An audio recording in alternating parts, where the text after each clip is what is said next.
सुप्रभात प्यारे बच्चों।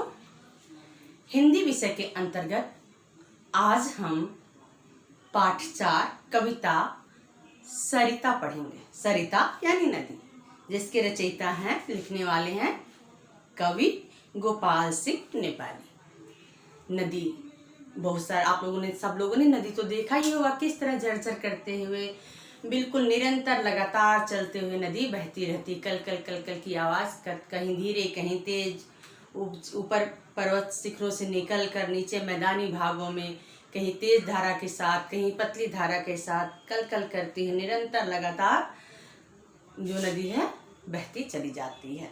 तो हम पहले कविता पढ़ेंगे, कविता की पंक्तियाँ पढ़ेंगे, फिर उसके अर्थ को जानेंगे। तो सबसे पहले हम पूरी कविता पढ़ते हैं।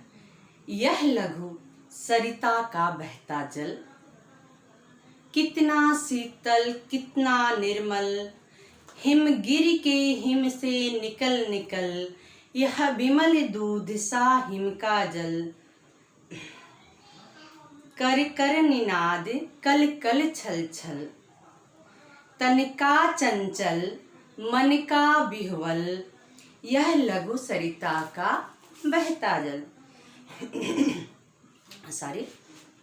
ऊंचे शिखरों से उतर उतर, गिर गिर गिर गिर की चट्टानों पर, गिर गिर के चट्टानों पर, कंकड़ कंकड़ पैदल चलकर, दिन भर रजनी भर जीवन भर, धोता वसुधा का अंतस्थल, यह लघु सरिता का बहता जल।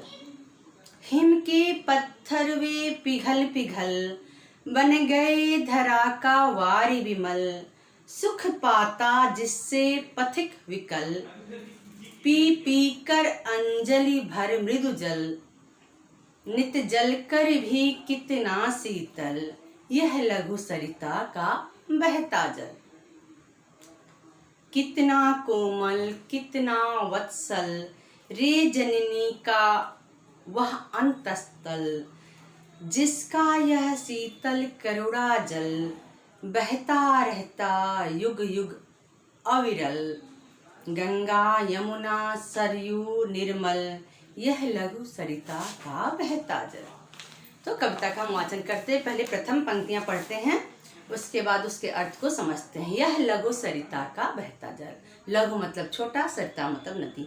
यह छोटी सी नदी का बहता हुआ जल, यह छोटी सी नदी का बहता हुआ जल, कितना शीतल कितना निर्मल। शीतल मतलब ठंडा, निर्मल मतलब साफ। यह कितना शीतल है, कितना ठंडा है, कितना निर्मल है, कितना स्वच्छ है। हिम गिर के हिम से निकल निकल, हिमगिर यानी हिमालय पर्वत, जो वर्ष भर बर्फ से ढका रहता है। गिरी मतलब पहाड़, हिम मतलब बर्फ, बर्फ का पहाड़ यानी हिमालय को यहाँ कहा गया है। हिमगिरी यानी हिमालय के, हिम यानी बर्फ से निकल निकल, जो हिमालय पर पड़ा हुआ जो बर्फ है वो पिघल पिघल कर नीचे आता, वहीं से नदी निकलती है, हिमालय से नदी। तो इसमें लेखक कहते हैं हिमगिर के हिम से निकल निकल, पर्वत के, हिमालय पर्वत के बर्फ से निकल कर, यह विमल दूध सा हिम का जल, यह विमल स्वच्छ साफ सुंदर साफ बिल्कुल स्वच्छ, विमल मतलब स्वच्छ, दूध सा दूध के समान साफ एकदम सफेद, हिम का जल, यह विमल दूध सा हिम का, ये जो बर्फ का पानी है बिल्कुल दूध के समान स्वच्छ और सफेद है। कर कर निनाद कल कल छल छल, निनाद मतलब आवाज बोली। कर कर निनाद, कर कर निनाद, निनाद मतलब होता है शब्द, गुंजार, बोली। तो कल कल छल छल, कल कल और छल छल की आवाज करते हुए, कर कर निनाद कल कल छल छल, कल कल और छल छल की आवाज करते हुए, तन का चंचल मन का विह्वल, तन का चंचल जिसका शरीर चंचल है, मन विह्वल है। विह्वल मतलब होता है अशांत, बेचैन जो होता है, तो वो तन की चंचल है, उसका शरीर चंचल। किस तरह चंचल है? उछलती कूदती हुई नदी चलती, कहीं ऊपर कहीं नीचे उसकी धारा उछलती कूदती चलती। मन का विवल बेचैन, उसका मन बेचैन, वो लगातार आगे बढ़ती रहती, एक जगह रुकती नहीं है। जिसका शरीर चंचल है और मन विवल है, अशांत है, बेचैन है, आगे कुछ न कुछ करती रहती, आगे बढ़ती रहती है। यह लघु सरिता का बहता जल, ये छोटी सी नदी का बहता हुआ जल। एक बार पुनः इसके अर्थ को देखते हैं। यह छोटी सी नदी का बहता हुआ जल, यह लघु सरिता का बहता जल कितना शीतल, कितना निर्मल, कितना ठंडा है, कितना स्वच्छ है। हिमगिरी के हिम से निकल हिमालय पर्वत के बर्फ से पिघलकर यह निकलती है। यह बिमल दूध सा हिम का जल, यह दूध के समान साफ स्वच्छ हिम का जल, बर्फ का पानी। कर कर निनाद कल कल छल छल, कल कल और छल छल की आवाज करते हुए इसका तन चंचल है और मन बेचैन है, अशांत है। यह छोटी सी नदी का बहता हुआ जल, इसका चंचल कैसे है? ये नदी जो है उछलती कूदती आगे बढ़ती रहती, अशांत इसलिए कहा गया। नदी के जो होती है, हम बेचैन रहते हैं, परेशान रहते थे, हमेशा टहलते रहते, चलते रहते, आगे पीछे चलते रहते। ये नदी भी लगातार एक जगह रुकती नहीं है, ठहरती नहीं है, बस चलती रहती है, चलती रहती है, चलती रहती है, बहती रहती है। आगे की पंक्तियां हैं। ऊंचे शिखरों से उतर उतर, गिर गिर गिर की चट्टानों पर, कंकड़ कंकड़ पैदल चलकर, दिन भर रजनी भर जीवन भर, धोता वसुधा का अंतस्थल, यह लघु सरिता का बहता जल। ऊंचे शिखरों से उतर, शिखर मतलब पर्वत, पहाड़ के जो ऊंचे, बिल्कुल ऊंचे शिखर हैं, चोटी हैं, पर्वत की ऊंचाई, ऊंची चोटियों से निकलकर उतर कर आकर गिर गिर गिर की चट्टानों पर, गिर यानी पर्वत, पर्वत की ऊपर चट्टानों से उतरकर पर्वत पर, ऊंची ऊंची चट्टानों पर इसके गिर गिर यानी लगातार ऊंचे शिखरों से निकलकर पर्वत के नीचे चट्टानों पर वो गिरती है। कंकड़ कंकड़ पैदल चलकर, यह पर्वतों के ऊंचे शिखरों से निकलकर पर्वत के नीचे चट्टानों पे गिरती है। और कंकड़ कंकड़ पैदल चलकर, रास्ते में पड़ने वाले जितने भी पहाड़ हैं, पत्थर हैं, कंकड़, उन सारे चीज़ों पे कहीं तेज कहीं धीरे पे ऐसे बहती रहती है, चलती रहती है। कंकड़ कंकड़ पैदल चलकर इसलिए कहा गया है कि जब ऊंचे पर्वत से निकलकर, पहाड़ों से निकलकर जब मैदानी क्षेत्र में आती है तो यह कंकड़ पत्थर यहाँ मिलते हैं और नदी की धार थोड़ी धीरे भी हो जाती है, तो वही कंकड़ कंकड़ पैदल चल के यहाँ नदी का पानी थोड़ा धीरे बहता है।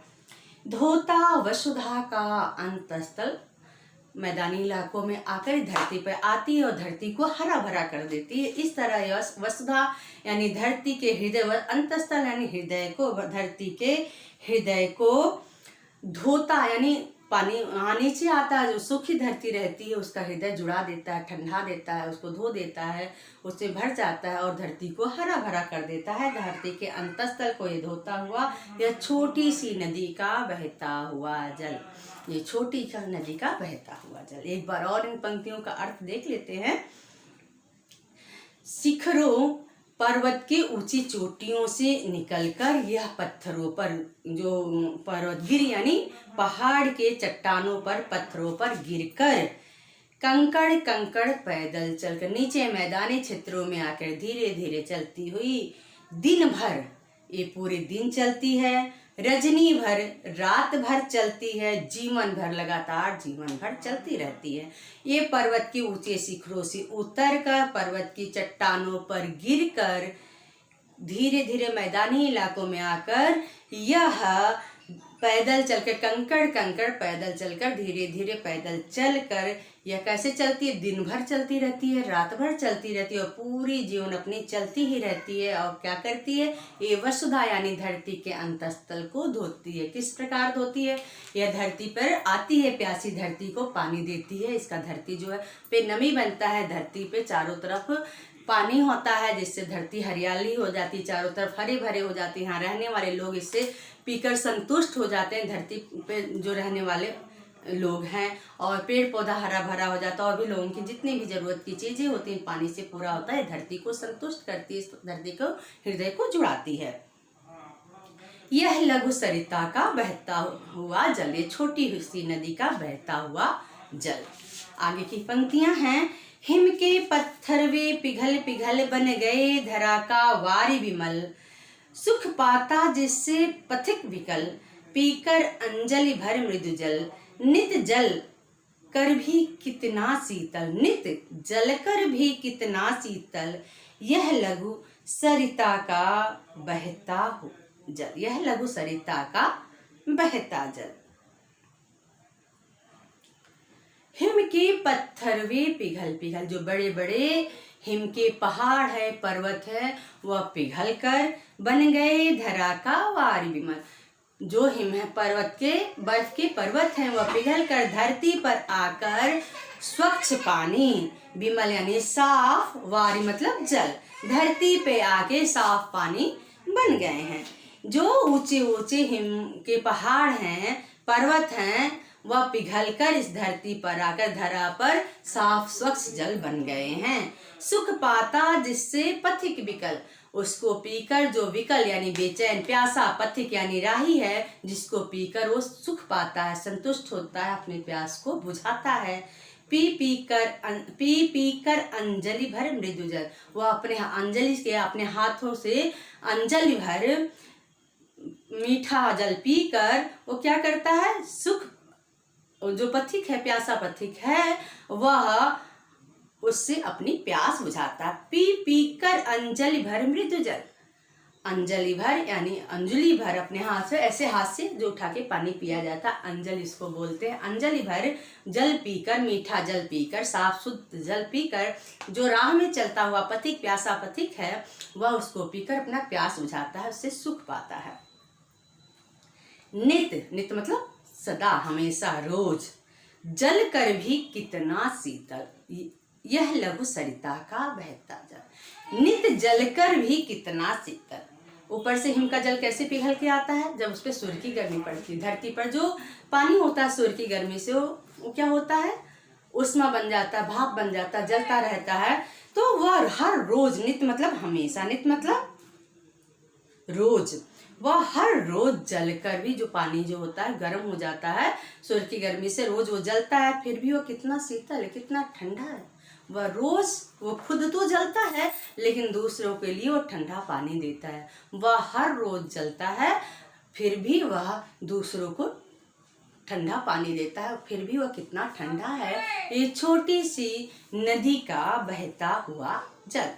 हिम के पत्ते, एक बार और देखते हैं।